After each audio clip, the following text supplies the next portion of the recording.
Hey everyone. So today is the podcast number 5, and I have a very special guest for you. This is Nguyen. He's the co-founder, president, and chairman of Spot Trender, which focus on machine learning, AI, and live real-world data to evaluate commercials and tracking advertising campaigns, providing actionable insights to customers so they can optimize their advertising campaigns. And he recently founded extendme.ai, which lets you create advanced AI to monetize your knowledge and expertise. So can you tell me a bit about the company that you founded recently on June 2023? Got it. Thank you, Koi. So essentially, extendme is a way for anyone to create their own personal AI. And this AI can either help them in their daily life or help them monetize. So the way it works is, let's say you have some kind of expertise, right? And you can just through our platform easily upload all those expertise into the AI and then share that AI with people so they can ask the AI question to make money for you, or you can use it in your daily life because now the AI knows everything about you. Oh, I see. So can it be used like across different industries because you are the platform? That's right. That's correct. So let's talk about some use case. One of the use cases I'm very excited about is that we're working with some university to use AI as a teaching assistant to teach chip design. So essentially, the professor would make the courses and then put all the homework or the lectures, etc., into the AI. And we would also have an ingestion engine that get the latest data about the information about chip design into the AI. So now the students could just talk to the AI, get the questions answered, as well as the AI will constantly evaluate the students. And if the students advance, it would give the students more advanced questions, etc. So that way you can systematically skill up a lot of engineers, students very quickly. All right. Do you also provide them the courses on how to make an AI so that they can make it in a profitable way and scalable way? Because AI requires lots of data. Like even in a niche industry, you have to have a huge amount of resource. So, do you have any course to provide them, or? Of course, we're building the courses. As well as with some of our beta user, we are holding their hand and walking them through every step of the way to build that first successful AI that they can monetize right away. Like one of our first users, name is Kong, and he's a real estate investor. He got a portfolio around $4 million, right? And he's creating an AI to help other real estate investors evaluate the real estate deals. So we are working very closely with him to create, he called it Com GPT, right? To create Com GPT, and he's gonna rent it out to other real estate investors to guide them and make money that way. Right. So let me ask you about this. I looked through your LinkedIn profile, and I see there's a chatbot called Rick GPT. So what does it do? So Rick GPT is essentially my AI clone. Yeah. That's actually what started the company. So I got bored one time and I started making an AI that knows everything about me. And the intention is gonna do my job, so I don't have to work. Help run my company, as well as just answering people question to my LinkedIn. So I had a lot of fun with that, and I showed to some rich friends. They're like, "Oh man, this is great!" So they start throwing money at it.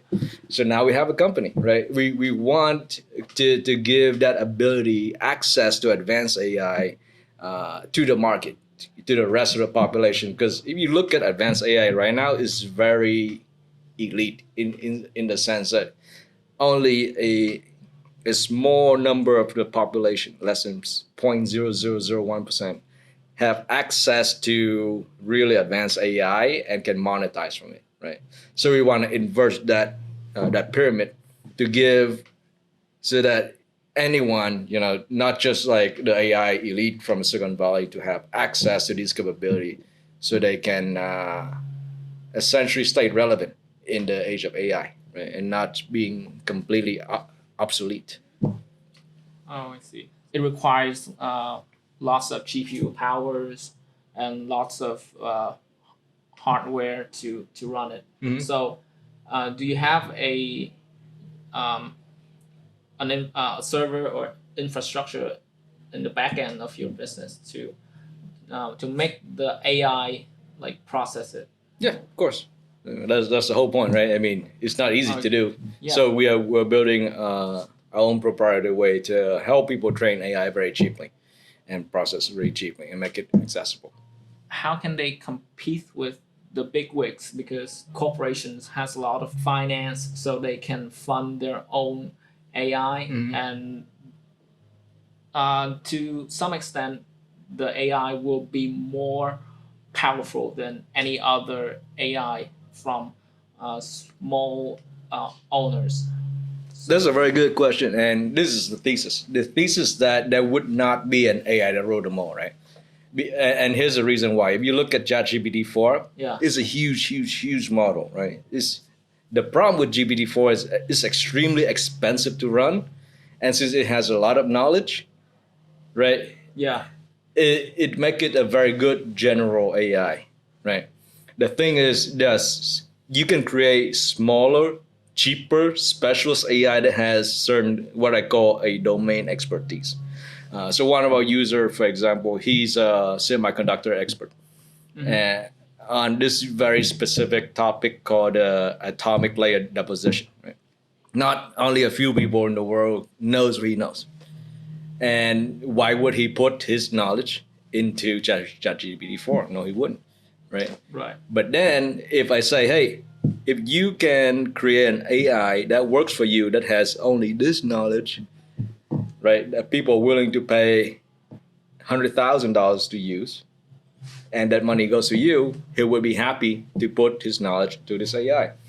It doesn't do a lot, right? It only knows this thing called atomic layer deposition, but it's making him money and not ChatGPT money, right? So that's the incentive of the expert to have their own AI so that it can do their own consulting instead of them having to do it, right? It can teach their skills to other people instead of them having to do it.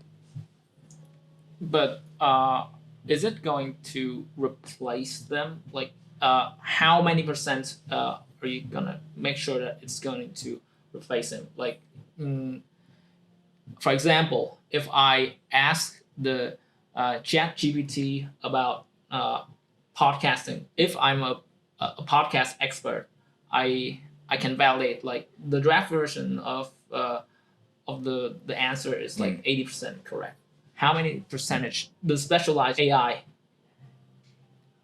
can replace the expert? That depends on the expert, right? Depends on how much they want the GPT to replace them. So right now, I can say with pretty much high certain, with high confidence that AI will not be replacing the expert anytime soon, at least for the next few years, right?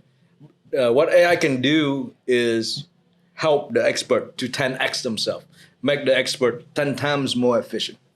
Just like what you said, right? Before, to write a podcast script, you probably spend like half a day. Now it's 5 minutes. But then it give you some ground, like ChatGPT, for instance, give you something to start with. And within just like a few minutes, you have the entire script for a podcast. So now you can edit. And it's the same with the expert, right? I would ask, let's say, ChatGPT a question about real estate investment, right? And it will give me a certain amount of answer. And now you have the expert AI will give you a much more specific answer, right? And if I'm not happy with that answer, now I can talk to the expert. But guess what? Now the expert just saved hours of time, right? Because now the AI is servicing me, not the expert. But the expert is making money from that AI, right? So it's like an easy way to think about it is it's just like having a bot that works for you, right? But it's making you money. The chatbot is already done like, for example, 80% of the work. So what's the remaining 20%? Okay, so the remaining 20% is actually the very good 20% that add massive value, right? Which is to do more research, to discover, to be the expert, and to add to the bot, right? So your job is no longer doing repetitive, stupid stuff. Your job is to discover stuff and add to your bot and make your bot more valuable. Your role is to make the bot smarter and smarter every day. Yeah, that's right. And that bot, guess what? It works for you. So the smarter the bot is, the richer you become. So that's going to be, in my opinion, the future of white collar job. It's going to be a symbiosis between man and machine. So people don't have to do repetitive, stupid crap that they don't want to do because the AI would do it. AI would do it better, right? Our job is to help refine the AI so that it serves our purpose.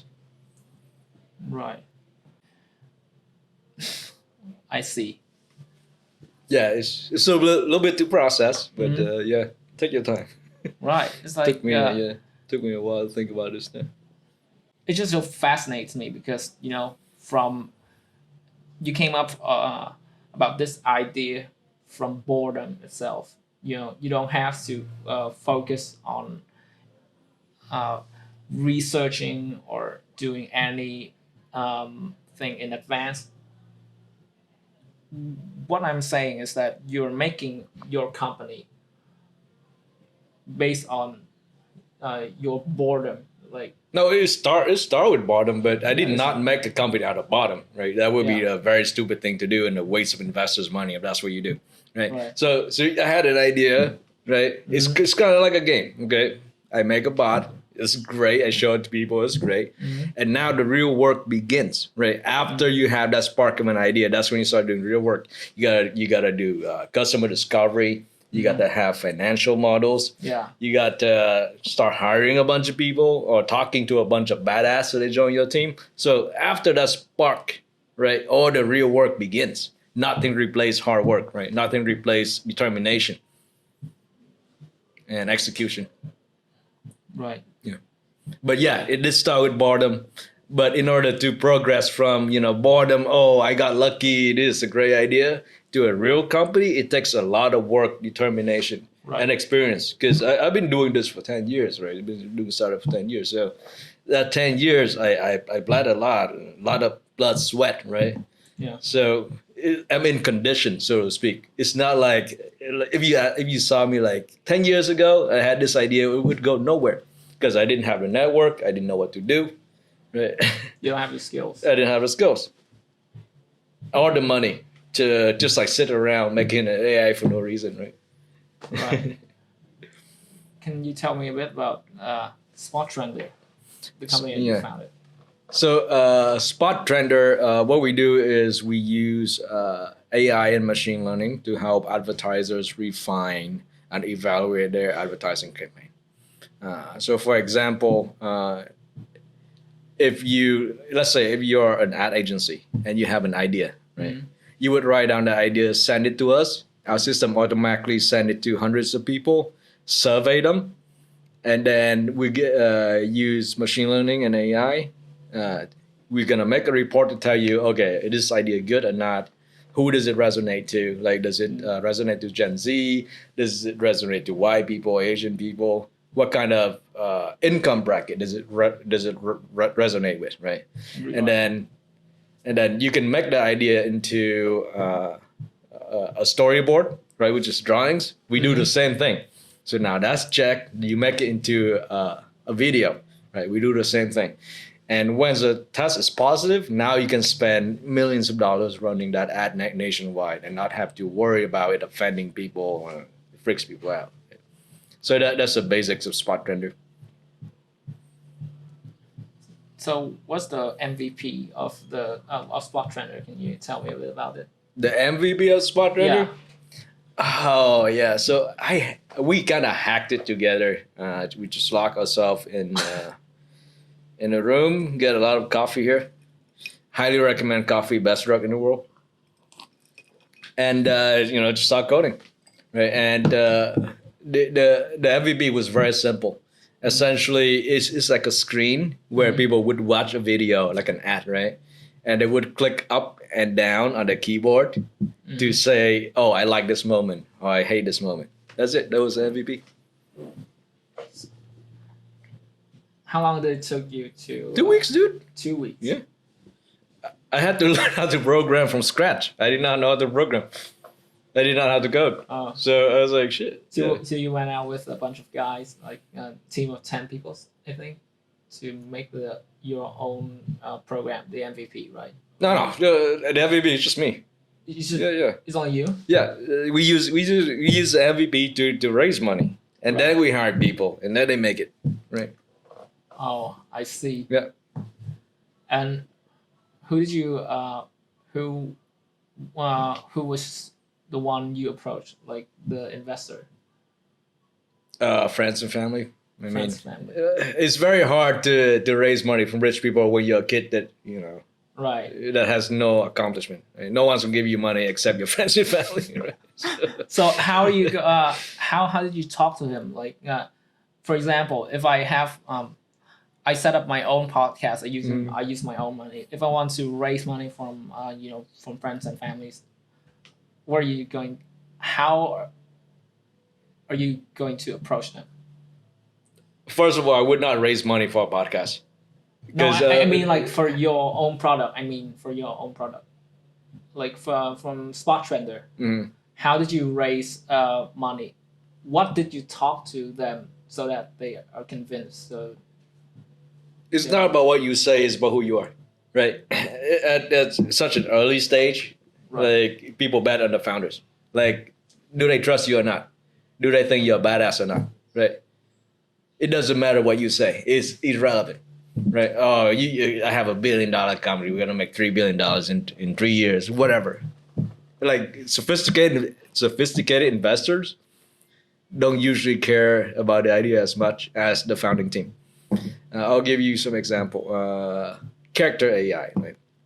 They raised more than 100 million recently, and one of their founders is one of the key main scientists that wrote the Transformers paper. Attention is all you need. In 2017, right? And that Transformer paper is what created this like whole generative AI. Right. Like this whole like ChatGPT and all the image generator, the video generators, all of that come from that paper that inspired like the new way of thinking about AI, right? Oh. So that guy without trash, nothing, right, raised $100+ million. $100+ million. Yeah, and guess what? Because investor bet on the founder. Like, oh, the dude's a genius. Let's throw money at him, see what he can come up with. Right, Inflection AI, pretty much the same thing. They raised $1 billion, I think. $1 billion. Yeah, $1 billion. Yeah, Inflection. Yeah, yeah. So they raised $1 billion, and a lot of it is because their founder's a badass. Right. So, I mean, at early stage, I would say here's the advice. Right, if I had to do it all over again, is work on yourself. Work on yourself. The more badass you are, the stronger your deck is. Like your idea doesn't really matter, right? Because this is what investors think.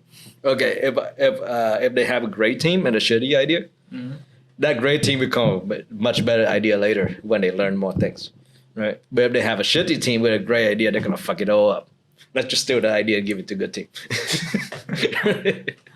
Right. Yeah, it's very simple. So essentially, everything comes down to the skills acquisition. The more skills you have, the more people will believe in you. Partly. Characters matters more than skill. Determination, honesty, integrity. Right, do what you say you're gonna do. Right, character matters a lot more than skill when investors look at you. Right, it doesn't matter how skills you are. It is person going to like run away when things get tough, right? But if they know you're gonna stick with it, they know you're gonna grind out, they know you do whatever it takes, and oh hell yeah, right? Characters matter a lot more than skill, especially in leadership situation. Right? People follow you because of your character, not your skills. Why do you think so? Experience. Yeah. Right.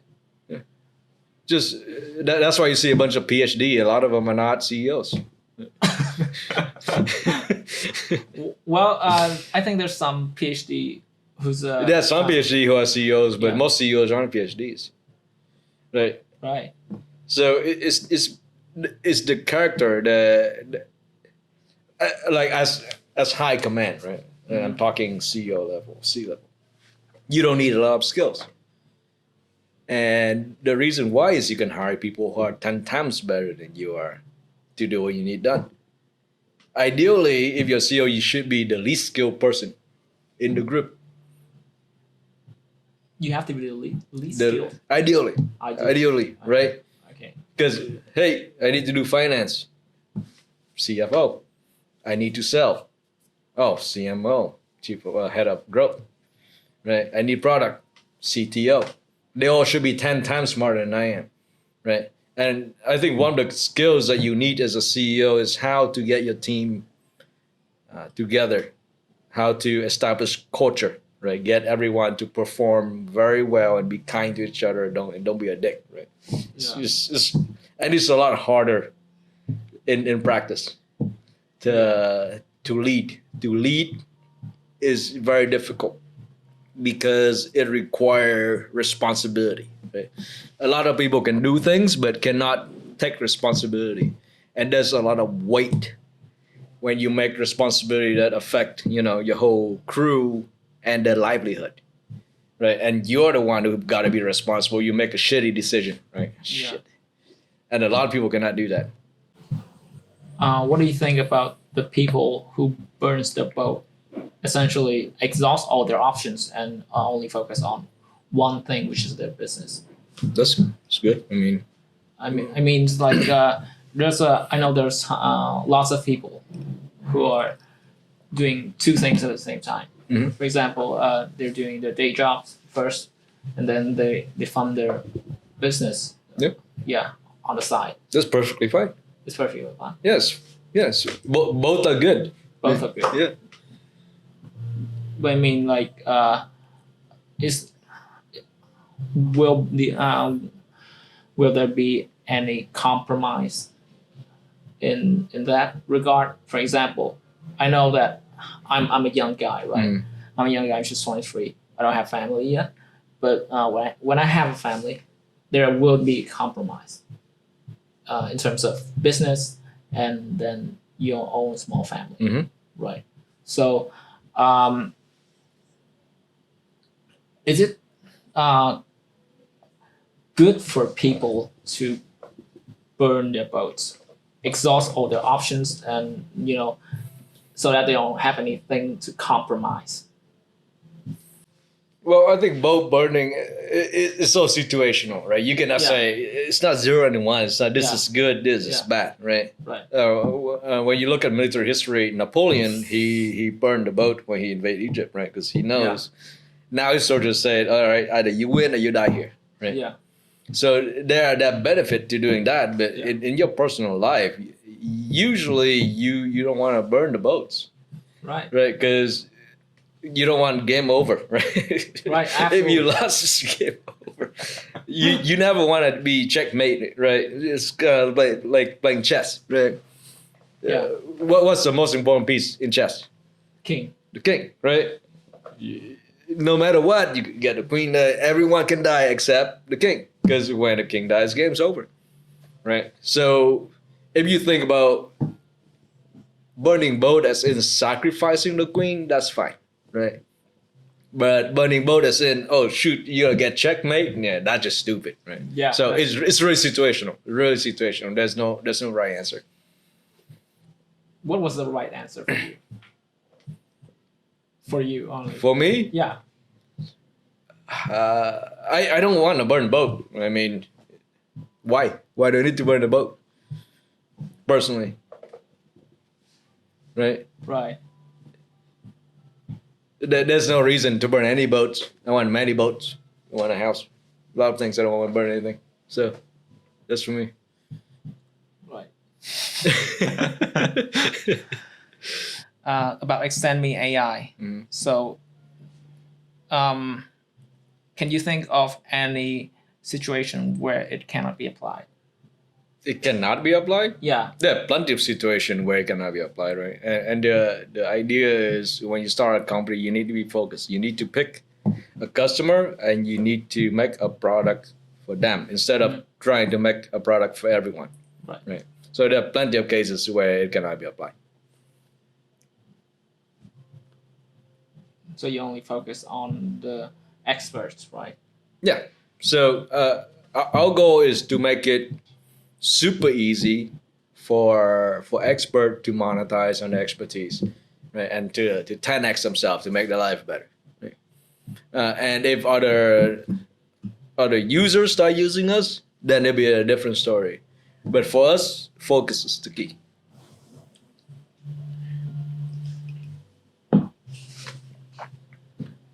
Oh yes, and so can you tell me about the Silicon Valley life? Because you have lived and worked in the U.S. for about 20 years. What's the entrepreneurial ecosystem and cultures in there? I can talk about my experience of Silicon Valley life, right? Because it's pretty diverse, right? So I can talk about my experience, and the first thing is highly competitive, right? It's extremely competitive because you have the best of the world go to Silicon Valley, wanting to make it, right? And the reason why it's hyper competitive is usually what you need is around there, which is capital, talent, expertise, right? You have all the VCs there, you have the engineers there, you have the best tech companies there, right? So the reason it's so competitive is that the environment to start a company is so good. So yeah, that's my experience of Silicon Valley. I love it. I'm considering staying in Vietnam a little bit, but it's kind of like to me it's kind of like the gym, right? It's a very highly competitive gym, right? You might go abroad a little bit, but you got to go back to the dojo. You need to stop sparring with the best. So that's how I see the Silicon Valley, the best of the best competing against each other, and that's what makes you very tough. And once you start going to the rest of the world, it's not as competitive, so you have a lot of advantage just being able to compete in Silicon Valley.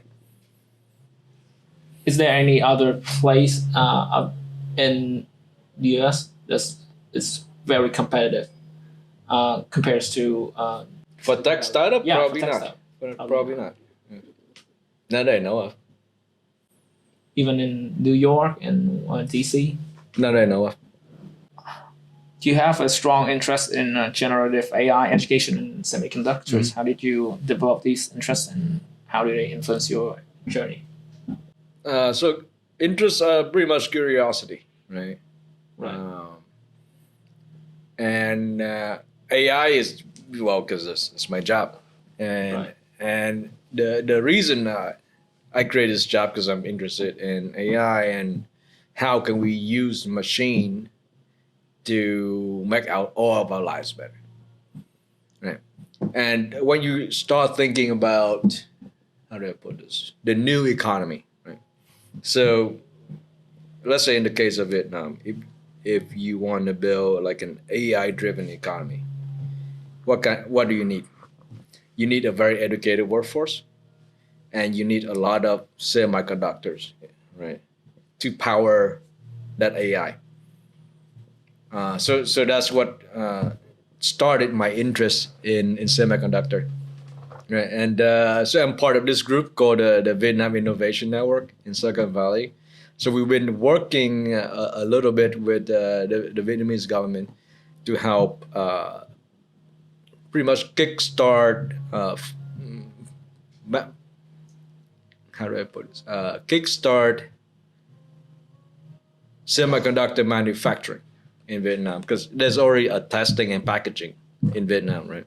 But they want to level up the design, very hardcore design and manufacturing, right? So that's what we want to do. And the reason why now for Vietnam, there's a crazy trade war going on between U.S. and China, And U.S. is looking to move a lot of manufacturing from China to Vietnam. Right, Vietnam has some of the youngest, very hungry, very motivated, very well educated population. So Vietnam is like the ideal, one of the ideal countries for semiconductor.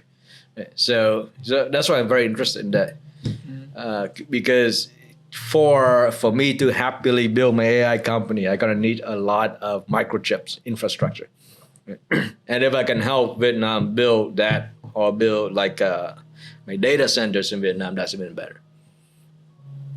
I see. I heard a rumor that there will be uh, bill around $1 billion investment in semiconductors education.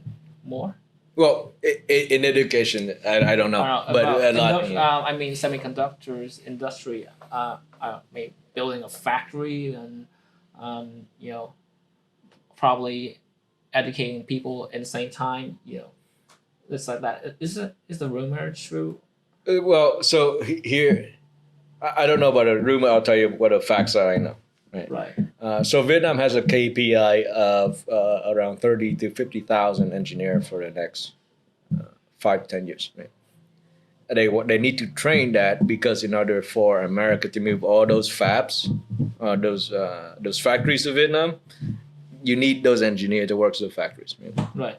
So there's a huge need to train engineers, and the U.S. is very open to help fund that. That part. Not only the U.S. but private company as well, right? So I think Prime Minister Pham Minh Chinh, he went to America, and NIC, the National Innovation Center, they signed some really good partnership with NVIDIA, Synopsys, and Cadence, right, which are chip design and chip company, to start helping Vietnam. So that's very encouraging to see.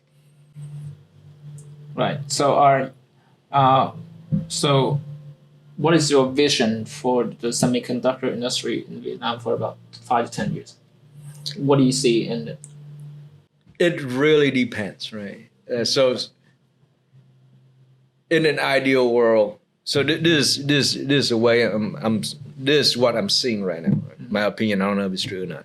When I go to Vietnam, I see there's a lot of service business, right? There's a coffee shop everywhere. There's a pho place everywhere, right? There's massage, karaoke, like, so a lot of service business.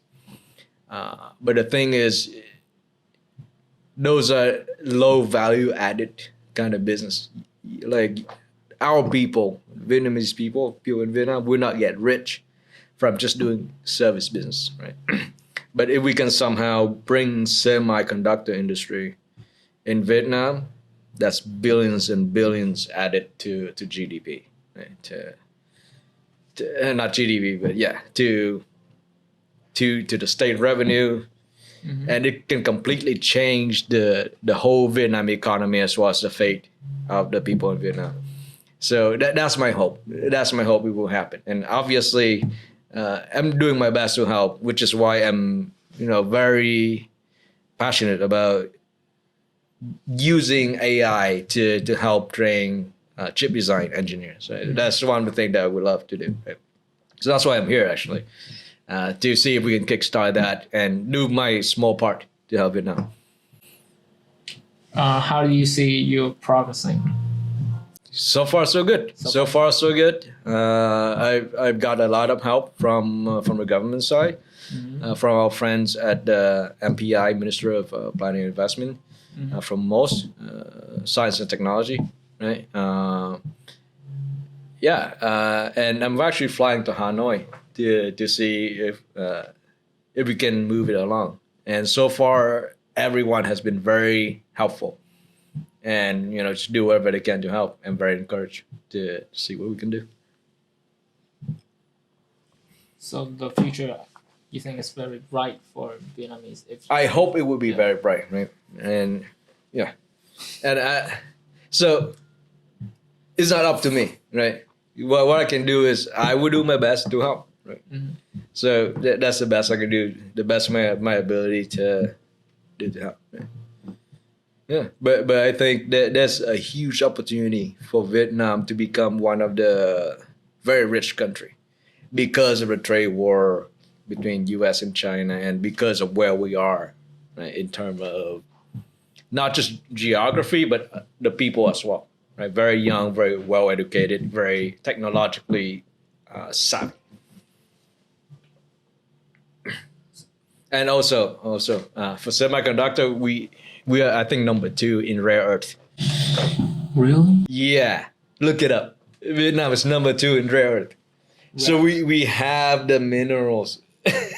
So China's number 1, Vietnam's number 2. So we have the minerals, and we also have The people, the workforce, right? right? We only need to train them, right? We need to train them, and we need good policy, right, to help cultivate the industry, right? But where Vietnam is perfectly situated to be like a semiconductor powerhouse. That's what I believe. And you study robotics, man. Don't leave that. Who knows? Well, I mean, I originate from Backward University, which is an engineering university, right? So most people focus on controlling the robots. They don't have the infrastructure, and they don't have the knowledge to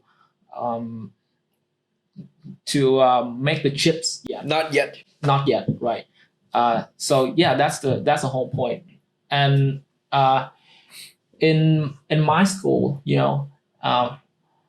back when I was studying, we only study about, I don't know, the very old chip technologies, like from I don't know, the old version, like the first version of Intel chips. And there is no modern chips anymore. Yeah. They don't study about that. So it's like, I'm very hopeful that it's going to kickstart something. Yeah, that's what we're looking to change, right? So I'm talking to quite a few chip design experts from Synopsys and whatnot to come to Vietnam to teach like the latest stuff, right? And then our AI will get the latest papers, etc., to update it.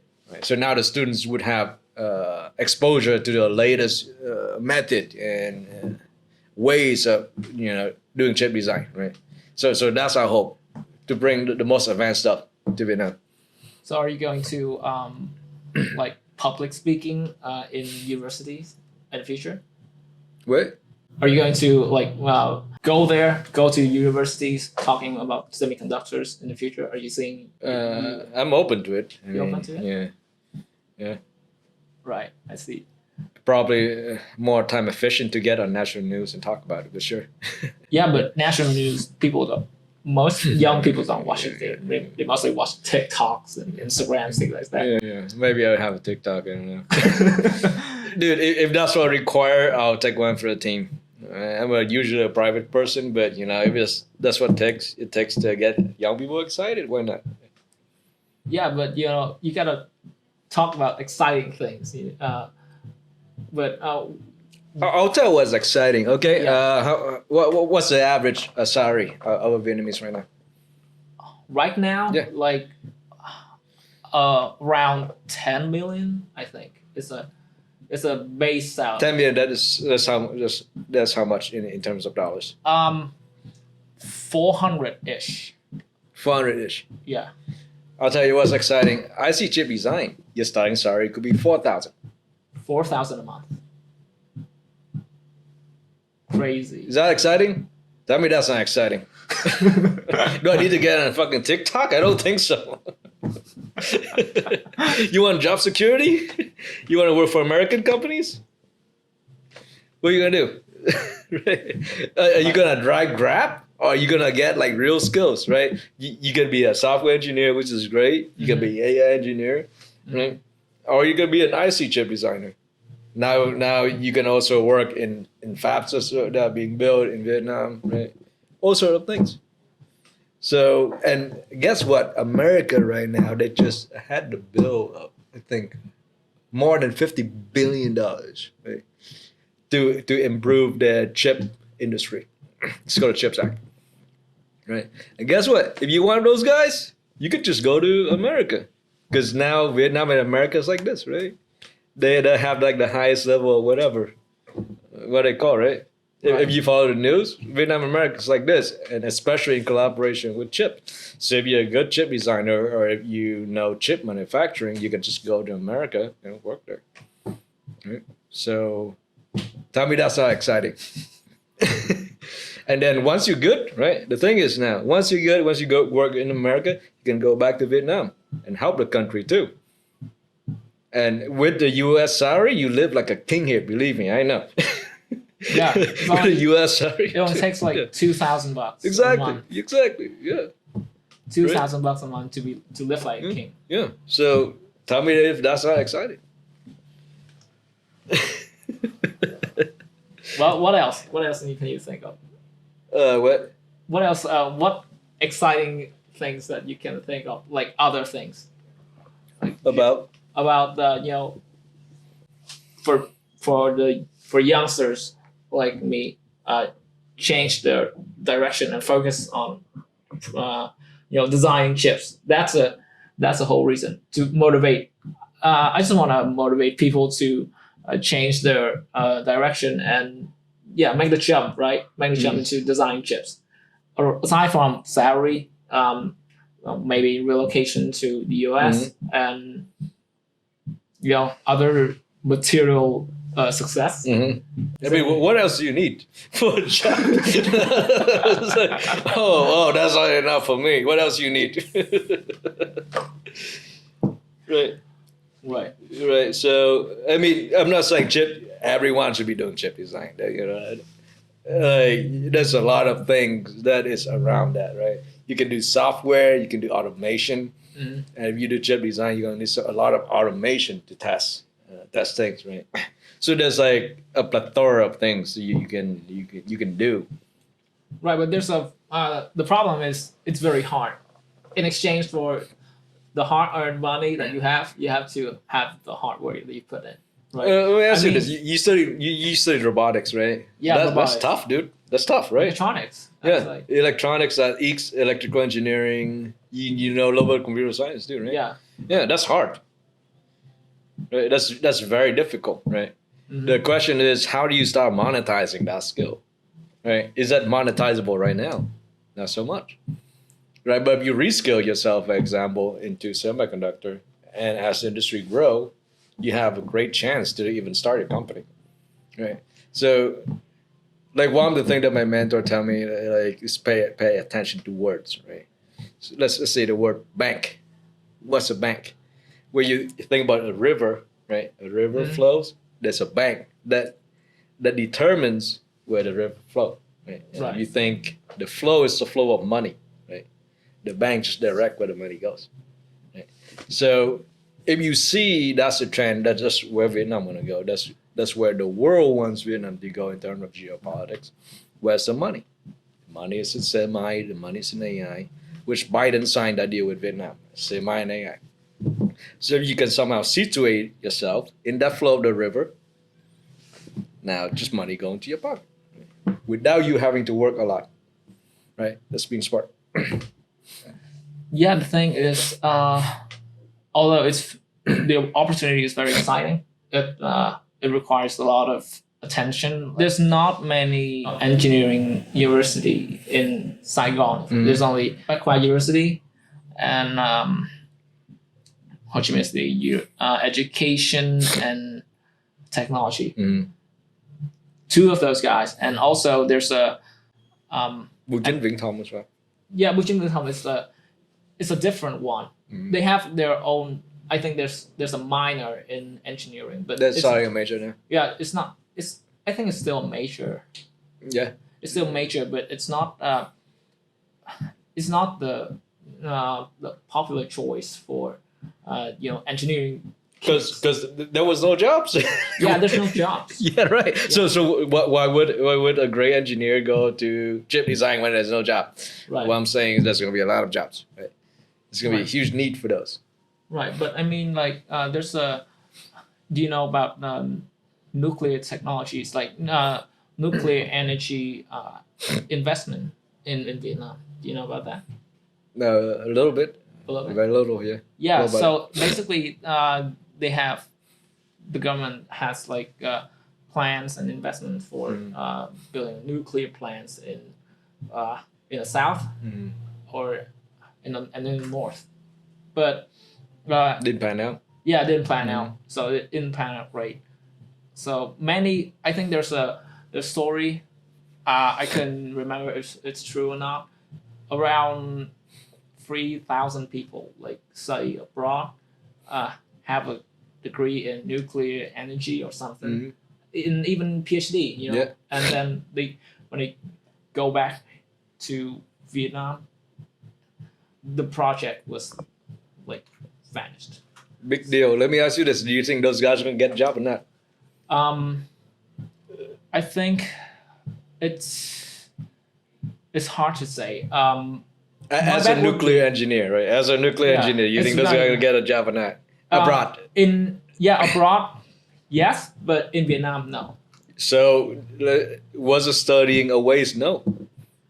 The studying wasn't a waste. So let's say Vietnam didn't build the factories now, right? The power plant. They would go abroad to Japan or wherever, and they start working and they start scaling up. So when Vietnam is ready to build it, they can go back. Right? There's no loss there. There's no loss in expertise, right? Right, but then they have to compete with other nuclear energy scientists in the respective countries. That's fine. Compete. Fine. Compete. So what? Compete. Life's competition. Yeah. Don't be a loser. Yeah, absolutely. Yeah, just don't lose. Losing sucks. Whatever people tell you, man, losing sucks. Don't lose. Yeah, I mean, like in here it's like 80. I think there's 80,000 business just went bankrupt in 2023. So lots of people tried, but not many succeeds. So what do you think makes a business successful? It's a lot of luck. And well, it depends on the business, right? That is saying "thiên thời địa lợi nhân hòa," right? Right. So, like you have to pick your area of competition, right? Which is địa lợi, right? Nhân hòa means you got to pick your team, and then thiên thời just luck. Like you have your timing, so to speak. You're at the right time where the market needs your product, so you have product market fit. Right? So 3 things. So it has worked for you in maybe 3 times, right? You have 3 companies, is it? I have 2. 2? Yeah, 2. So, and how about the Nuke Solutions? Nuke Solution is a non-profit. So Nuke Solution is a non-profit designed to help Vietnam to use technology and advanced AI to help Vietnam with pressing water-related issues. Right? So we're looking to use some technology from the U.S. and maybe bring them to Vietnam, help apply to the Vietnamese context, to pretty much try to do our best to help our people deal with potential changing climates and different issues, like for example the Mekong Delta, right? There's a big salinity intrusion issue, right? Where when you have the sea level increase, the river becomes a little bit more salty and stuff like that, and that completely affect the crop yield and all sort of stuff. So what we want to do is find technological, non-political solutions to help people there. And one of our projects, which is funded by the Gates Foundation, is called Nuke GPT. So Nuke means water, GPT, and essentially it's like a chat GPT for farmer to talk to, and then researcher to talk to help them deal with water, like saltwater intrusion. Right. So that's why I'm a nonprofit. I do. So who are you targeting? Like, where are you targeting in the South Vietnam or? This project, so right now, Nuke Solutions is doing a few things. Number one, we are working with Fulbright University to have like a tech challenge, right? So we will start helping different startups incubate ideas that can help with the Đồng bằng sông Cửu Long or the Mekong Delta. So that's one of the things we do. Another thing we do is the Nuke GPT, which is an AI chatbot to help people there deal with solidity intrusion. It's fun. I meet a lot of brilliant people there at Nuke Solution. Yeah. So I actually met my co-founder of Extendme from Nuke Solutions. Really? Yeah, because we just want to help Vietnam, right? So we're AI expert. Yeah, and we're on the board of the same nonprofit. So we start talking. Hey, do this to help Vietnam, but hey, I have this idea to make money. So, tell me about that idea. Let's do it. Yeah. He runs. Is An Tuong Dinh. He is the co-founder of Cogitativo. It's like a huge AI company in America doing business with the U.S. government and whatnot. Cogitativo. It's called it's Spanish for the mind. Oh, okay. The Spanish for the mind. Yeah, it's Spanish. Cogitativo. Yeah, it's Spanish for the mind. Yeah. Well, so where did you meet him? Like in the U.S. Yeah, so we're on the board of the same nonprofit Nuke Solution. Mm-hmm. That's where we meet. Yeah. Right. Awesome, man. Yeah. I mean, no, actually, I met him like a long time ago. Like we were like just from like it's called the Vietnam Innovation Network event. Mm-hmm. So the Vietnam Innovation Network is started by the National Innovation Center or NIC, NIC in Vietnam. So they have chapters, right? They have chapters in Japan, they have chapter in Silicon Valley, etc. So we are part of that group. So, we meet, and then from that group, we started Nuke Solution, which is a nonprofit, and that's when I started working with Tuong a little bit, and we just like get to know each other. Right? All right, he's co-founder material. So, in the board, what is he responsible for in terms of extendme.ai? So he's our AI expert in doing this. Yeah. So you're the CEO and he's the AI expert. We don't have the titles yet. So I actually I do a lot of recruitment, getting deals, and he's more of the AI expert, and he's very experienced at fundraising as well. Yeah, he's raised like 20 million or something like that for the startup. Yeah. Oh my god, that's a lot. Yeah. Badass. Yeah, you met like all these badass people. Yeah. Awesome. And it started with working on yourself, right? Right. Like badass people will not hang out with you unless you're a badass. So that's what I was saying earlier, right? What is the trick to fundraising early? Seed. Be a badass because investor will bet on you. And your founding team will bet on you as well, right? And if you're not a badass, you probably get like C players or like complainers, losers. What makes a person badass from your perspective? So I have a few criteria. Well, there's like, so are you talking about like in the context of startup? Yeah, in startup and entrepreneurships, and also maybe recruiting talents, because talents are sort of the badass version of themselves as well. Right. So, well, the first thing is that person has to be kind. Right? Cannot be a dick. Right. So it doesn't need to be talkative. Doesn't need to be social or anything. It has to be like a kind person. Right. Two is someone that I should be able to, let's just say, live with, like 24/7, and not annoy me, right? Because that's what startup is. You're constantly with that person, right? So, and three is the ability to solve problems. How and then 4 is the ability to adapt and learn very quickly. So those are like so whenever I meet someone who's a potential co-founder, right, I usually go through that checklist. This person a dick. Can I sit and drink and just talk to this person, right? Are they willing to learn, and how well do they solve problems? Right? So that's badass.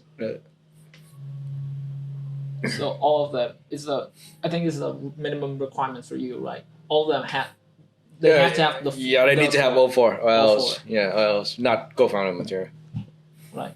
Yeah. And how about talents? Is it applies That's problem solving.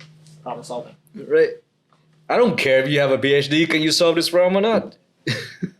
I don't care what skills you have. Can you solve this problem or not? Right.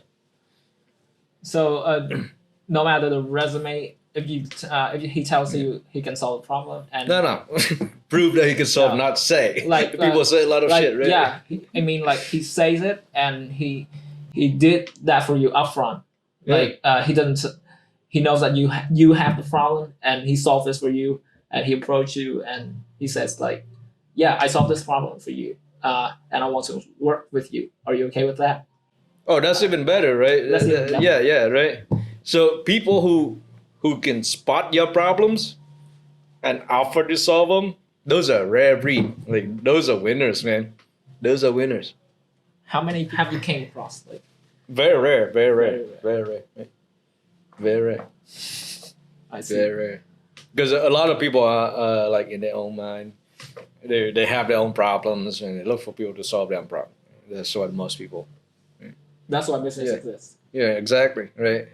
Which is fine, but if someone like notice you have a problem and that problem is real, and without you asking, they just offer, that's a badass.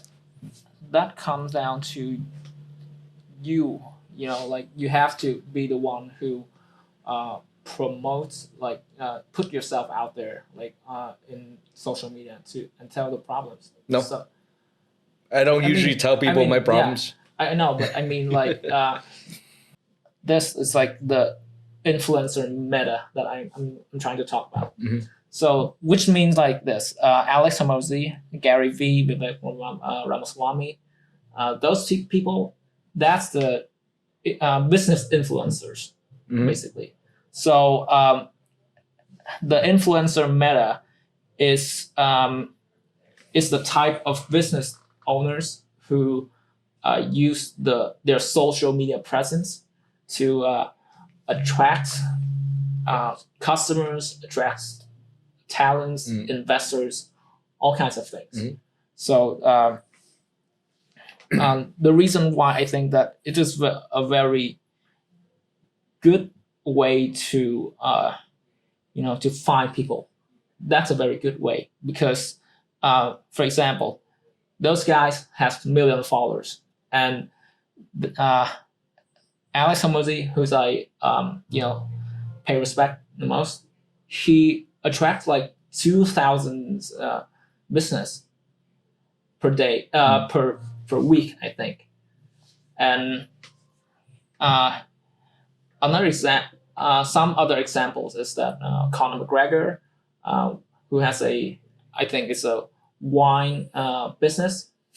You got a wine business? I don't know. I think so, but Conor McGregor got a wine business. I yeah. did not know that. Yeah. And The Rock, he also has a wine business. Tequila. Yeah, Is it? yeah, tequila. Yeah, I think it's yeah. a tequila business. And Kylie Jenner, she has her Cosmetic. own, I don't know, maybe makeup. Yeah, cosmetics. Yeah, cosmetics. So it's like all of them has their own social media presence first, and then they raise like hundreds of millions. Mhm.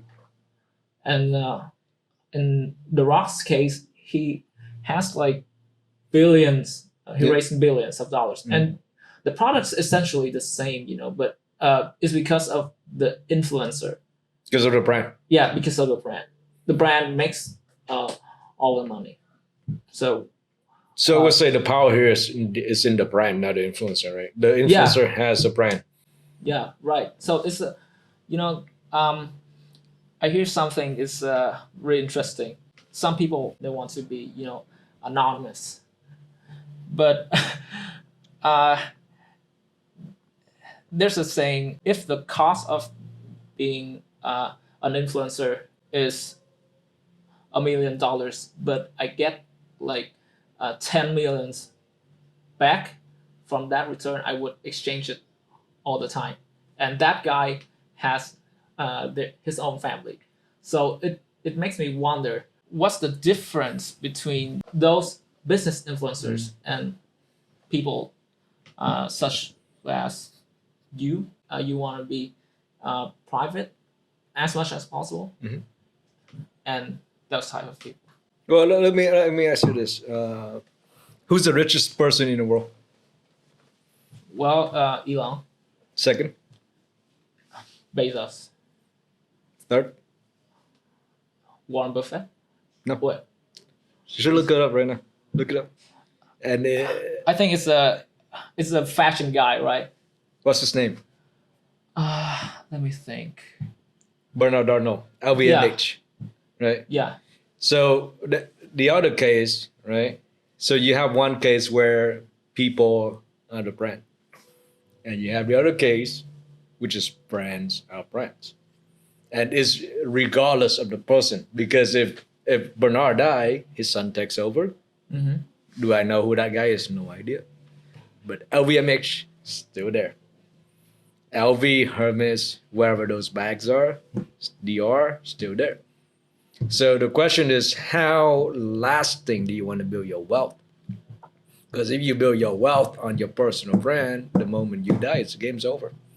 The moment Elon Musk die, guess what happened to the stock price of Tesla, SpaceX, the Boring Company, yeah.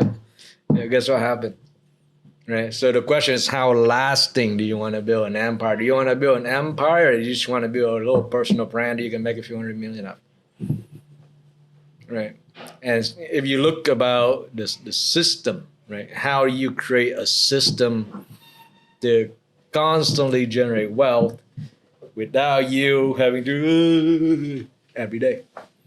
How do you not work and have that massive amount of wealth, like Arnold? Like LVMH, right? So it's the question of preference. Some people love the attention, and now you love the attention. If you love doing this daily, completely fine. Mm-hmm. Do it because you love to do it, and that's your thing, right? But me, I don't want to. I don't, right? Right. So me, my preference is how do you build a system that constantly generate value and wealth without me having to put my face out there. Right, it's a question of personal preference, right? And I'm not saying there's a wrong or there's a right way, but I'm saying there's a great outcome if you do each of the things right. Yeah. So the influencer meta thing, I know there's a problem, like you said, like the generational wealth. So the same thing applies when that guy. I learned a lot about Alex Mosley, so I can only talk about him right now. Yeah. He has a company. It's called Gym Launch, and he sold for I don't know, maybe for $6 million. Mm-hmm.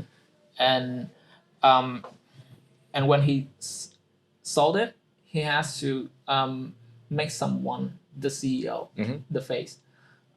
So essentially, there has to be a change of brand. Mm-hmm. It took him around 2 years to completely remove him from Gym Launch and focus on his stuff right now, which is acquisition.com. Yeah, the problem with influencer business is that you have to have that face. Yeah, and that's what gonna occupy a lot of your time. So now you have to work, right? So now you're still slave, not slave. You're still dependent, right? Mm-hmm. You cannot just take off and do what you want, right? So that's a huge, I would say, con of you being the face of the business, right? what happened if you're not there, right? What happened if you're on vacation? So you're still a part of that, right? And the idea, like for me, the ideal is the business should run itself. That's why I love AI so much.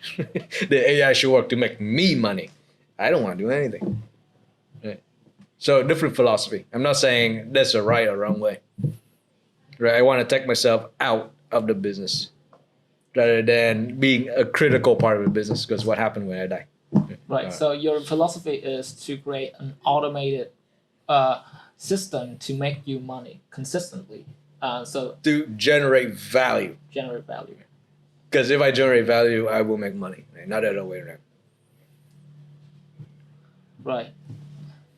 I think that's the philosophy of your life, right?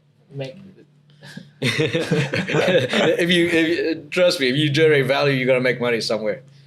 Right? But if you make money without generating value, chances are you're gonna be very short-lived or go to jail. Right? right. You con someone. Yeah, exactly. You're right. You gotta generate value somewhere. So yeah, about the personal story. Can you tell me a bit about your life? Like, why did you study abroad? No, I didn't study abroad. I went to yeah. America with my mom. So So you went there. You went there with your mom. yeah, it's not like I had a choice. They move, I move. Yeah. Right. So when you was 16, right? Yeah, 13. 13. Yeah, yeah. I see. So how was the life there and where did you live? Like, It was good. Like in Vietnam, I was like học sinh khá. Like I got spanked all the time for being naughty. I questioned the teacher. I thought the content was stupid. Anyways, but when I go to America, they test me and they say, "Oh, this kid's a genius, like gifted." They put me in like gifted class and everything. So yeah, I really enjoy America. Yeah, it's great. It's completely changed my life, right? Because it kind of goes with a mindset, right? If you tell a kid he's a dumbass, right, he's gonna start acting like a dumbass, right? But if you change the expectation and say, "Oh, you're a genius, you're gonna go far in life," completely change who I was and how I behave, and you can kind of apply that to kind of mindset in business as well, right? right. Like if you see yourself as, "Oh, I'm someone who should make 100,000," versus you see yourself as, "Oh, I'm someone who should make 1,000,000," versus, "Oh, I need to create a system where I can make billions a year without doing things," right? So the expectation and the manifestation of what you do completely change. Right. So that what was your own expectation back then when you were around 13? No, I did not have any expectation. Come on, man. It's like girls. I want girls. What else? What else? What 13 years? Toys, maybe. Video games. Yeah, I don't have any right, expectation. Man. Yeah, I was like that back then. So how was it like in the US versus Vietnam when you changed the environment? How? So there's a lot that I need to work on, right? Yeah. Because like in Vietnam, I'm medium size, right? But in the US, I'm small, right? So I need to start working a lot. I joined the wrestling team, right? Number two, I learned French most of the time. I had only 2 years of English. I didn't speak the language, so I need to learn the language, right? But otherwise, besides that, life is much better in the US. Yeah. I am no longer called naughty. I mean, they thought I'm a genius. It's great. Speak the language, man. But I'm probably very good at math, right? Yeah. Typical Asian Yeah, exactly. Yeah. I see. So what was the school life in the US? Was it like entirely different from Vietnam? Yeah, so I can speak for myself, and this is more than 20 years ago, right? Vietnam, yeah, school is completely different. In the US, when I was in school, they encouraged critical thinking. They encouraged asking a lot of questions, which was very different than Vietnam, where like trả bài, học thuộc bài, etc. Right? I think that's the biggest difference. The second difference I noticed is there's a lot of focus in just sports and just overall wellness, rather than just math, science, lý, hóa, toán. Right? In Vietnam, it's like that. Right, but I hear a lot about the backlash of what's so-called traditional education in the U.S. The only thing that I hear about the U.S., I read lots of U.S. news, and it was sort of like the traditional education system is it's rigged, it's broken, it's only focused on math, history, geography, and no and not empowering people to make money, like teach people how to make money really. And that news was like all over the place. It was I think there's a massive amount of news around So that. you're saying the education system does not teach people how to make money? Is that what you're Yeah, saying? no, it's what I heard online, like almost every social media platform and the news in in the US says that, but is it really like that in the US from your perspective? Well, so you're talking about high school or you're talking about college? Both, I guess. High school jobs. So you're asking my opinion, or Yeah, your opinion, like from what you experience in your secondary schools and in your high schools as well as university. Well, high school was fun. I mean, college, I did not learn how to make money. I took personal finance class. I took business classes, but I don't think that's the point of school. Right? The point of school is for you to learn about who you are, for you to explore your interests, and for you to learn how to learn. Right? At least that's what college is. And if you look at the system as a whole, when schools as a system was started, it wasn't designed to show you how to make money. It was designed to train factory workers. Right? Okay, I need 100,000 of these guys working at my Ford factory. Let's find a way to train them. Oh, let's have school. Right? So all these people go to school to learn to be factory workers, not to be millionaires. So school, by definition, most school, saying general public school, right, is not designed to teach you how to be millionaires, to be billionaire, right? Because why would they do that? Like, who would work in the factories, right? Right. So if you want to learn how to make money, you gotta learn from somewhere else, not school. Not school. Yeah. Why would school teach you how to make money? Who would work in the factories? So all the sensationalism, yeah, that's the right word. Sensationalism. Sensationalism is the thing that exists in almost every news industry. Like Yeah, I mean, it's over exaggerated, right? Yeah, you can still make some money if you do well in school, right. but school isn't designed to teach you how to be a millionaire, how to be a billionaire. That's not school job is, right? Right. It's teach you how to be like a somewhat useful member of society. That's what school is. En masse, right?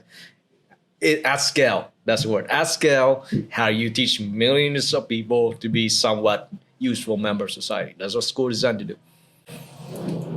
So if someone wants to, get rich and being a millionaire, like from the very young age,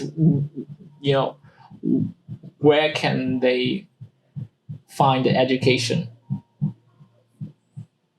I say the best way if I had to do it over again is to find a billionaire who are willing to mentor you. If I had to do it again, right? I'll find exactly who like the rich people are in my circle and find a way I can add massive value to them. And then, hey, can you please teach me? I want to be rich just like you. That's the way, right? That's how humans have always learned before school. Apprenticeship, right? You saw this awesome blacksmith that made a great sword. Like, please, master, teach me. That's how humans learn. And you learn by following a master, and you get the practice, and you get the guidance, right? 101. So if I start over again, right, I want to be a millionaire super fast, I probably wouldn't go to Cal. You know, mom's gonna like all sorts of people are gonna like, no, Rick. but like, oh, I wouldn't spend like 4 years at Cal party, right? I would find super rich people and just ask for them to mentor me, right?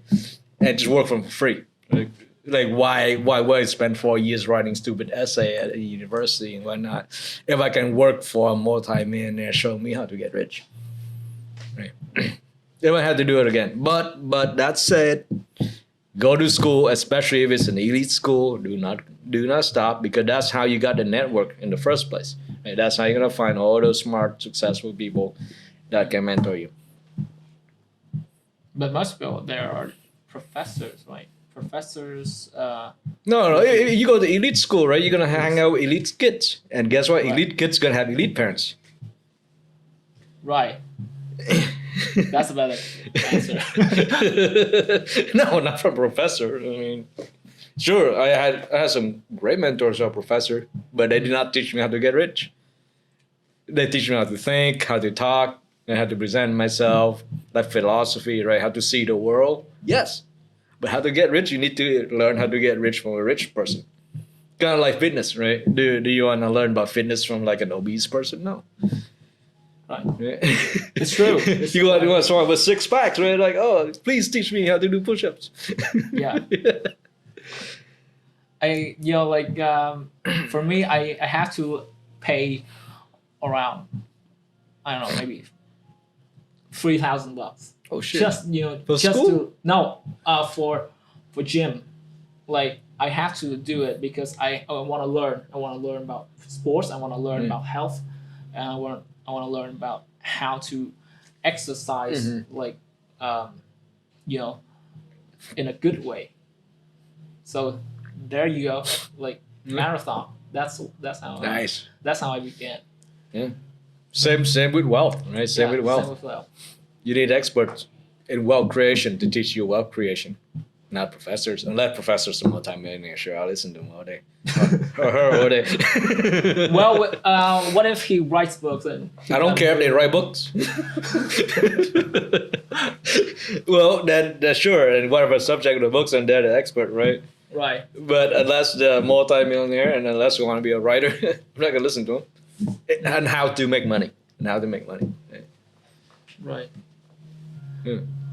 But what are the but how do you find the mentors? Like, who was your first mentor? Well, I've always have several. I'm lucky that way, right? Even since I was a kid, right? So what mentors look for, right? Is this kid gonna do what I told him? Right. That's what they look for, right? Number one, you remind them of themselves back in the days, and if they told you something, you're gonna talk back. You're gonna do it, right? And it's perfectly fine to ask questions, but a lot of kids, right? Can you please mentor me? And you spend like 15 minutes talking to them, and then next week you check in. Hey, what you do? I didn't do anything. Nope, that right. You will not waste time with that kid. Versus like, spend 15 minutes talking to someone, right? And then I checking, hey, what happened? Oh, I did this. I read this book, and I had this question. Like, oh, wow, okay. You feel good. You feel good because you know you're making an impact on someone's life. You're making society better, by extension. You're building good karma, that your time wasn't wasted, right? You feel all sorts of good things, right? As a mentor, right? So it's really, again, depends on who you are, right? Work on yourself, and the badass mentor will come to you. You naturally attract them. I think that's the reason why you you wanted to become a guest in my podcast, right? Or it's just something else? Is there something else? No, because I kind of want to give back, right? So Right. So I learned a lot in my journey. Right? And there's some ideas that worked really well for me, and I want to share, especially to the Vietnamese generation, to the new generation in Vietnam. Right? Hopefully, it makes an impact. So maybe someone's gonna think I'm crazy. Oh, I'm going to school, whatever. Right? But maybe it makes an impact on one or two people, and that's all I want. That's all I need. Right, but you have to find the right person because you don't want to spend 15 minutes talking with that kid, right? Yeah, the dumbass. Yeah, the dumbass one. Ooh, excuse, right? Yeah, I know some people, man, they always find an excuse why they shouldn't be successful, and that's what I don't understand. It's like, yeah, like, oh, but I have this. Like, okay. Who cares? Why do I care? Yeah. Yeah. Yeah, I have issues. I have issues. You have issues. Guess what? We're Do all it. saying. Yeah, exactly. Yeah. Like it's kind of like this. A lot of people are very emotional, right?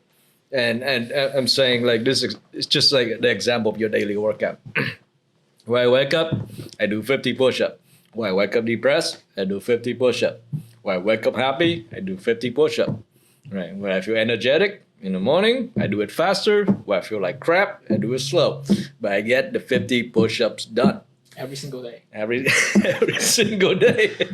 Right, every single day. That's discipline, right? Mm-hmm. That's what it is. You don't need to feel good to do what you need to do. You can feel like crap and do what you need to do. And a lot of people, they use their feelings as an excuse. Right? Who cares about your feelings? Just do it. Just do it. You feel better. Right, when you win, you feel great. When you lose, it sucks. So stop losing. Just do it. Some people has that type of mentality in their mind. Mm-hmm. Do you think that do you think that mentality attracts people who has the same mentality? Exactly. You are who your circles are, right? Right. So if you're proactive, if you're kind to people, you add value to society, a lot of your friends gonna be like that. Right? But if you make excuses all the time, talking about your feelings, not getting stuff done, all your friends gonna be like that. Right? Like attract like. That's it.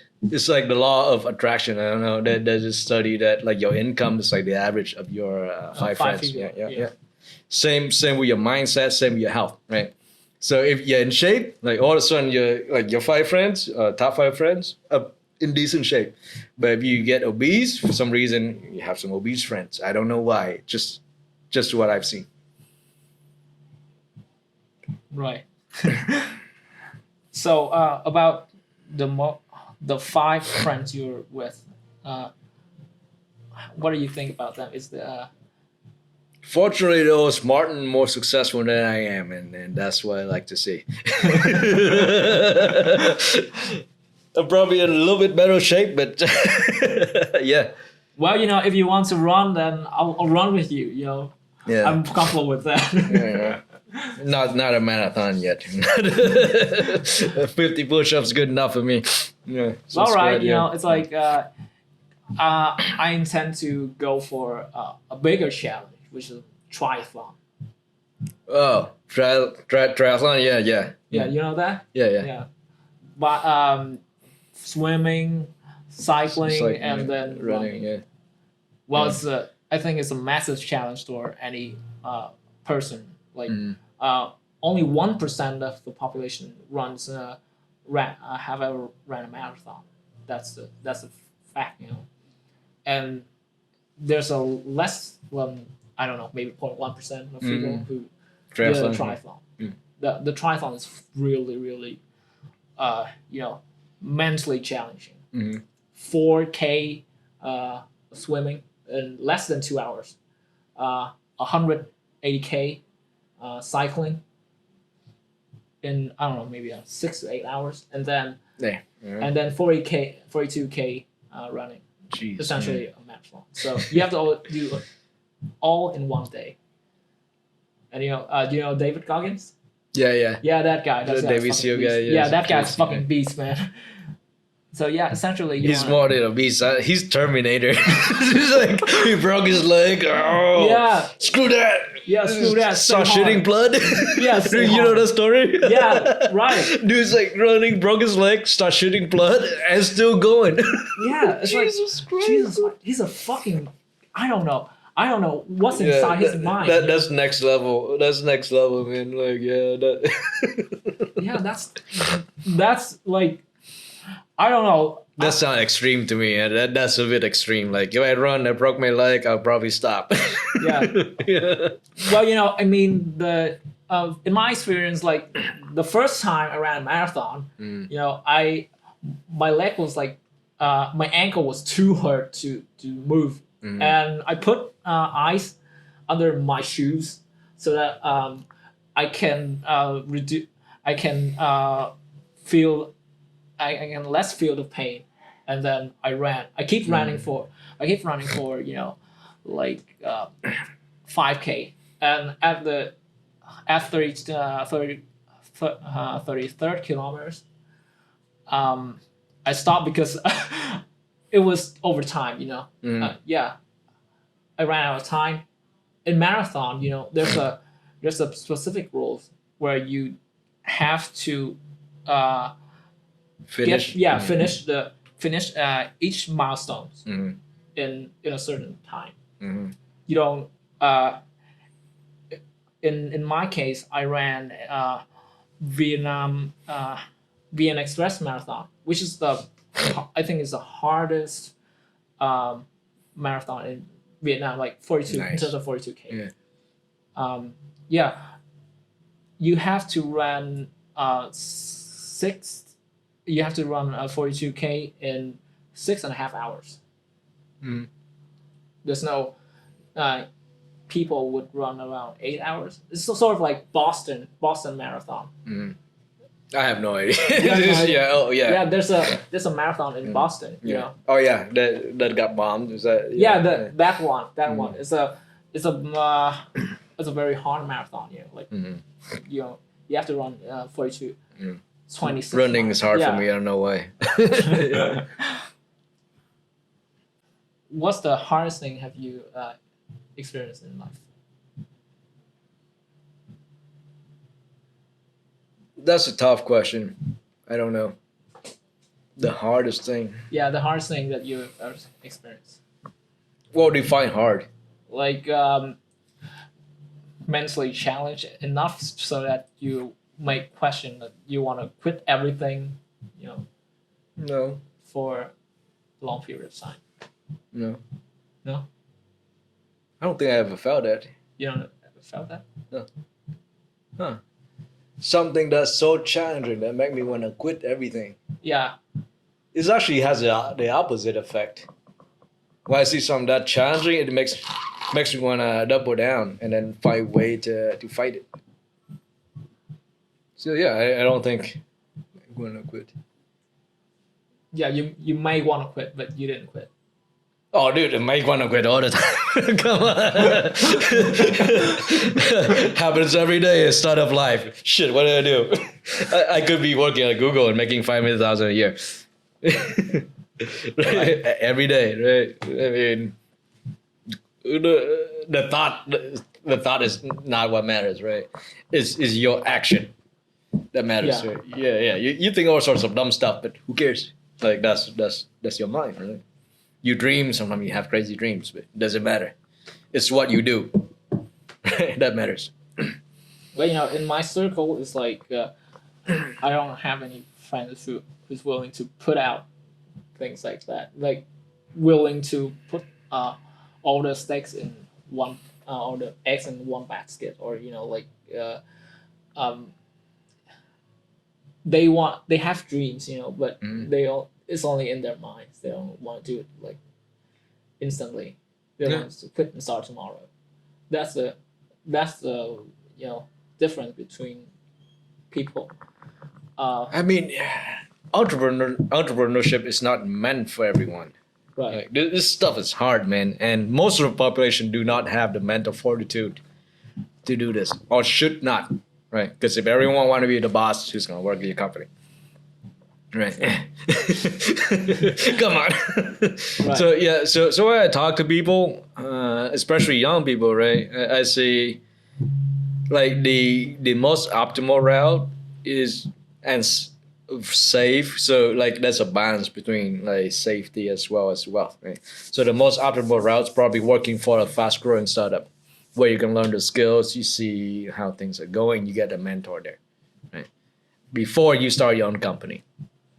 Right, that would be the most optimal route, and there's no reason why you should just quit now. Mm-hmm. Like let's say you're like you're making, I don't know, just making this up, 100,000 a year doing where software engineer, right?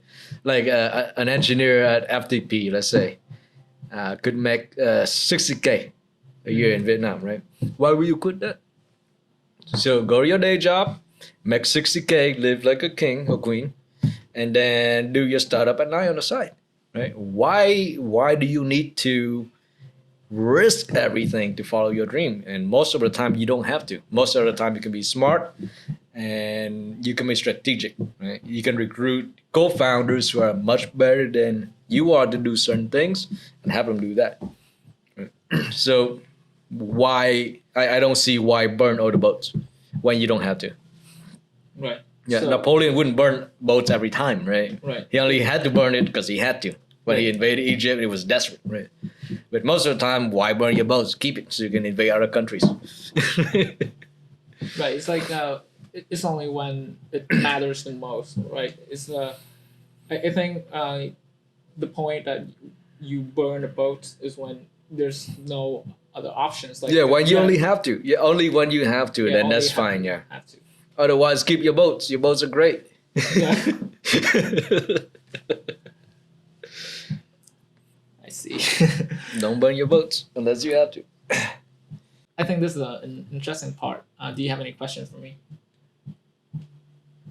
So what's next for you? What's next for me? Yeah.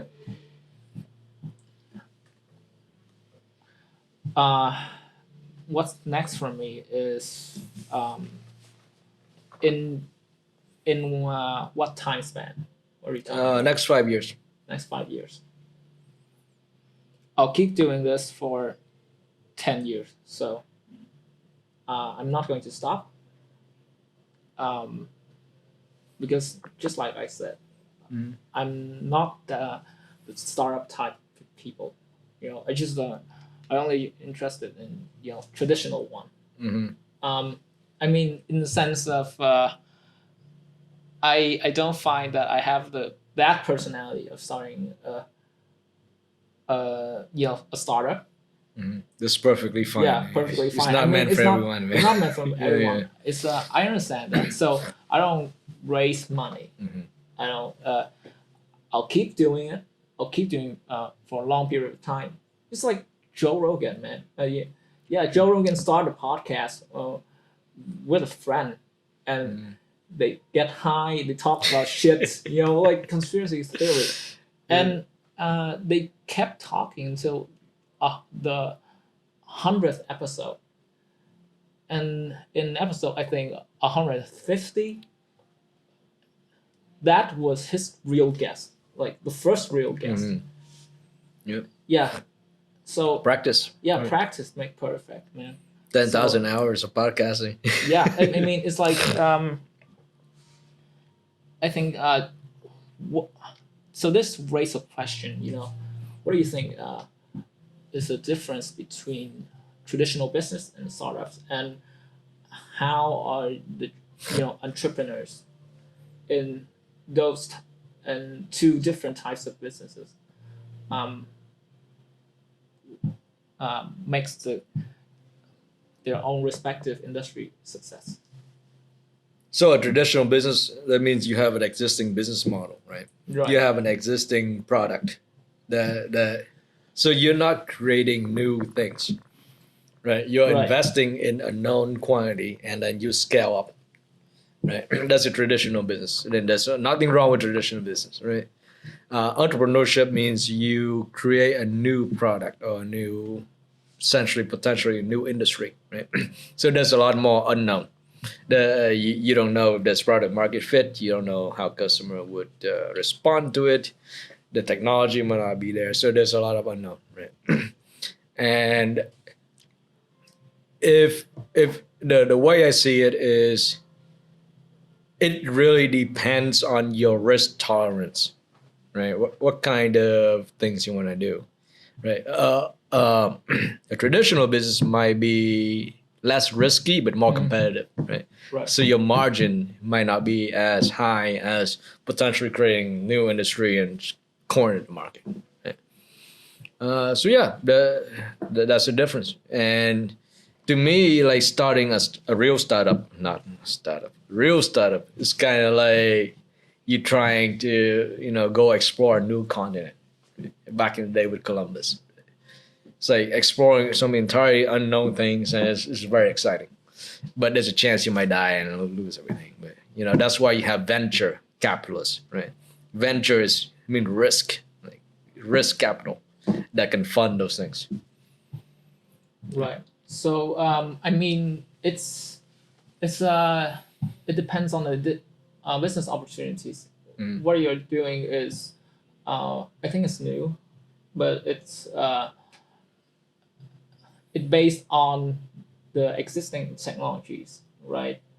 Some ChatGPT, existing. yeah, some existing technologies, ChatGPT, AI, machine learning, things like that. Yep. Yeah. So I think I think startup is like mix and match between industries. So, for example, what you're doing is making a an AI company, or like a marketplace for AI. So so that experts in every single field can jump in, make their own AI, and do their stuff, right? So it's like the mix and match between industries. Yeah. So essentially, you're not creating everything new, right? That would be really stupid, right? The idea is you stand on shoulders of giant, right? So you want to leverage as much of that infrastructure when you build your things on top, right? Right. So how do you define a traditional business? Like, I understand that it has much more competition, but the products, what makes the difference between startup products and traditional business products? So this is not my definition. This is like the dictionary definition, right? A traditional business means you're not creating a new product. You have certain, let's say, like Coca-Cola, right? That's a traditional business. There's sugar water. You make sugar water, and everyone knows you make sugar water. You invest in the brand. It's not a new product, right? That's a traditional business.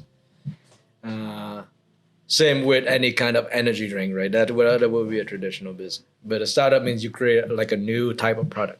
Like, let's say you create a phone that can, I don't know, turn into like an Iron Man armor, right? That's a startup. Or you create a phone that can fly around like a drone now to take picture of you. That's a startup, right? That's something that's never been created before, right?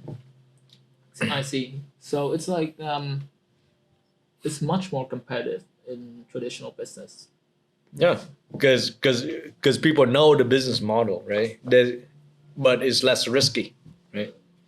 So let's say they know the margin. They know if they pump this much money, chances are they're gonna get this much, right? So it's more predictable.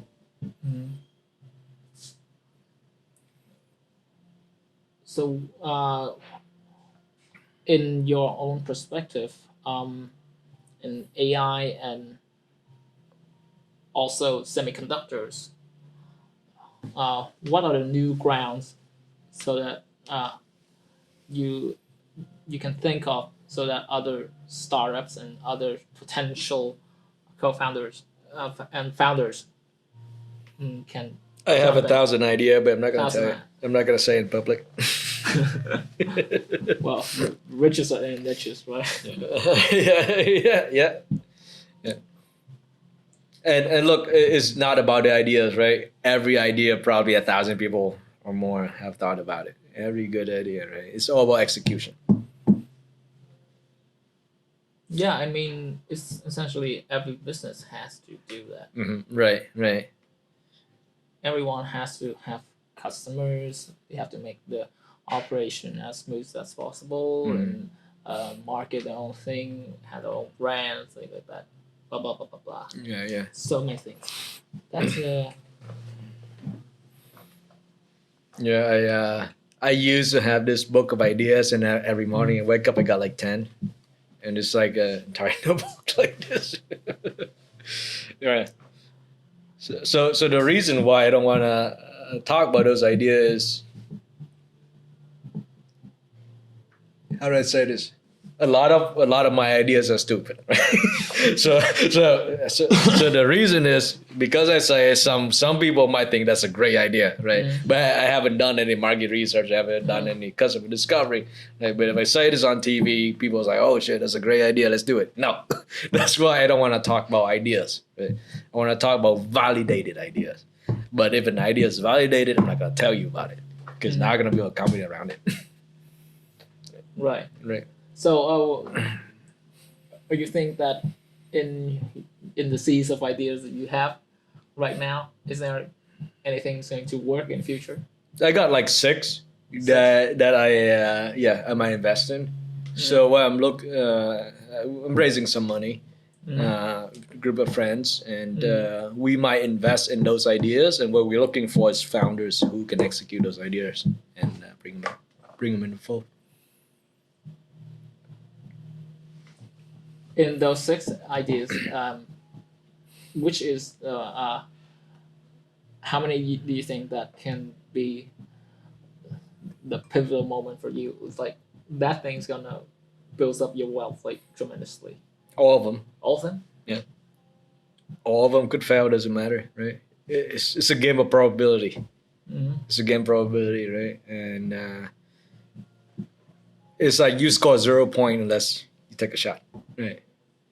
So as long as we manage our risk, do our homework, right, hire the right people, the probability of success is going to increase, right? And vice versa. If you messed up, you hire some dumbass to run your company, right? Yeah. Yeah, but what about the, repetition? I mean, for example, my goal is to interview 500 business owners, which is basically repetition until I success. So, but you can level up. Yeah, in that process, right? It's like this. When do you think the idea is gonna flop and you will pivot? And that's a good question. Depends on the business. Yeah, it depends on the business. Yeah. So 2 things: the kind of business, statistics, right? So I'll give you an example. Let me think. So how do you know an idea flopped when there's no product market fit? So what that means is you have a hypothesis, right? For example, I'm gonna make a new phone for Gen Z that is pink, right? And I think Gen Z are crazy, so they like colorful stuff. So I'm gonna make an entirely pink phone, right? That's the hypothesis.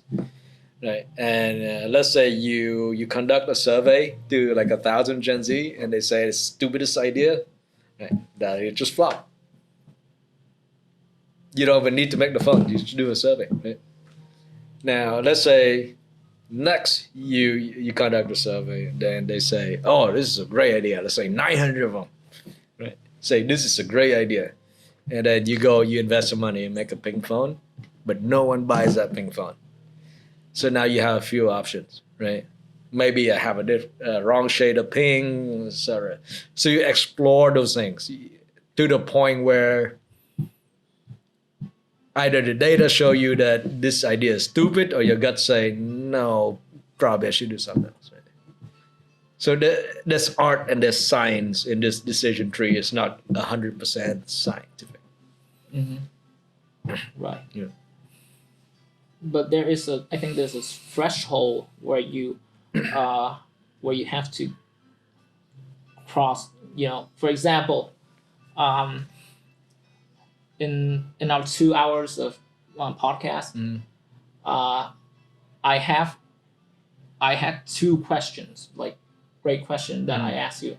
So what I need to do is keep repeating that same pattern, like improving the way that I ask my questions, like bit by bit.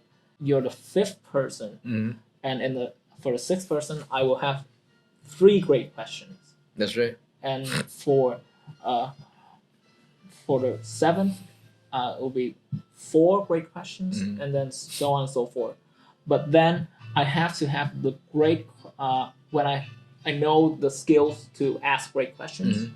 I have to ask the great questions which spark interest for the audience. For the audience. Yeah. So that means like there has to be a mastering process. Yeah, a mastering process. Basically, what I'm telling you is that, I mean there is existing. If you don't need to. Sometimes you don't need to have a market survey to some degree. The only thing you need is skill mastery, so that when you know about that, when you acquire that skill, you can you will know that the audience, the people that you're trying to spark your interest to,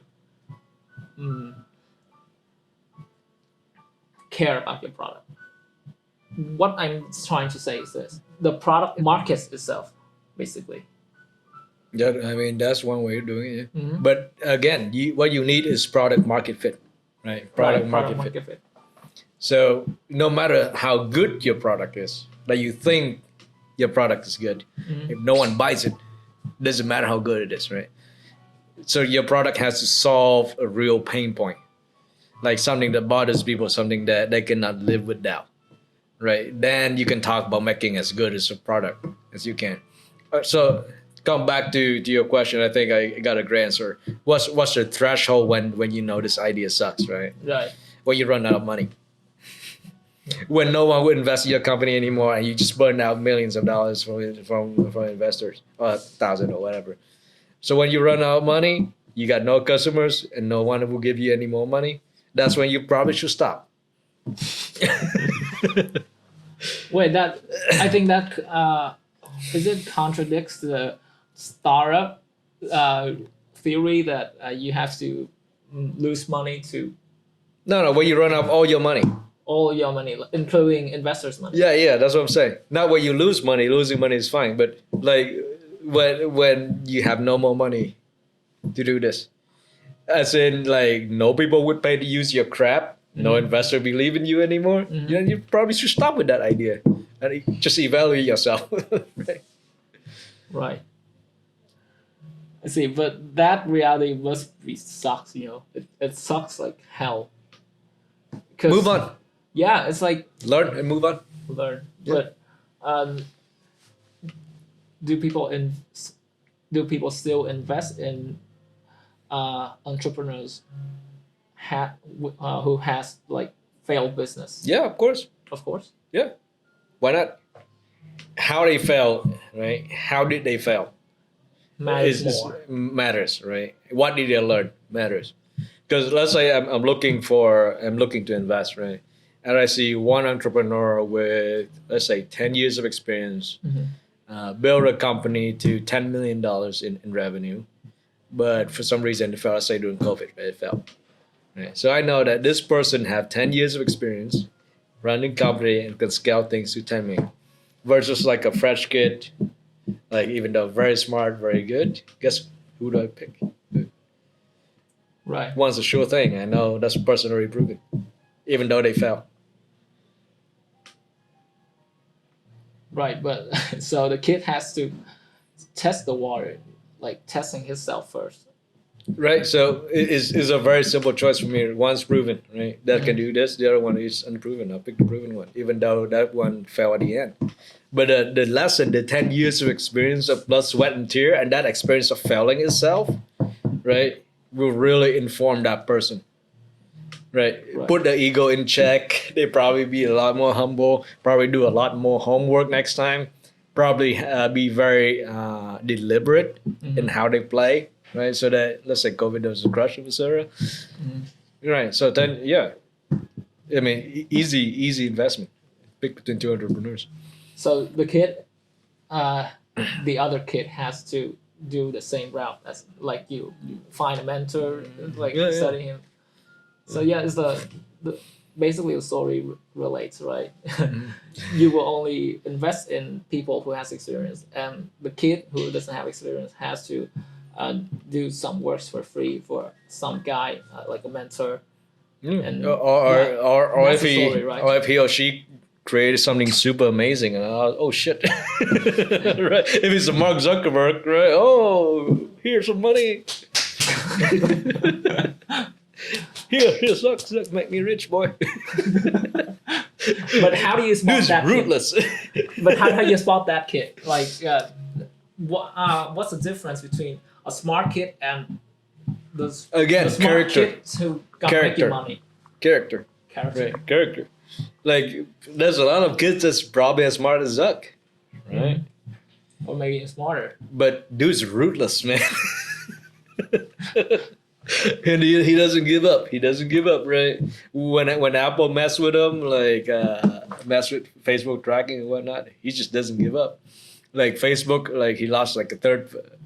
A third of his more, right? He was like almost 60% value. And he jumped back up. Right? Yeah, that's Mark doesn't care. Mark's a robot. Yeah, he's very resilient. Yeah, exactly, right? And he's rootless too. I'm not saying you should invest in rootless entrepreneurs, but like there's some, right, that makes him stands out, that you know that this guy will not give up when you throw money at him. Yeah, I'm not saying Mark's a good person. I'm not saying that.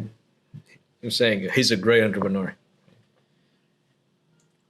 Right, but I think it's very funny because he started out like a kid in Stanford, and then Harvard. Harvard, I think, and he works with friends. Like he worked with a bunch of guys. Yeah. And then make the companies right there. Yeah. You can't screw them up too. Different story. Yeah, I don't know. I don't know if I would invest in Mark after I saw that, but we all have our different investing options, investing philosophy. What's your philosophy? So again, I like investing in founders, right? And founders who focus on adding value. So that's what I'm looking for, and especially in AI and software, because what I know. Well, thank you. So this is I think this is the end of our podcast. So thank you for listening. For you, Rick, really appreciate your participation. My pleasure.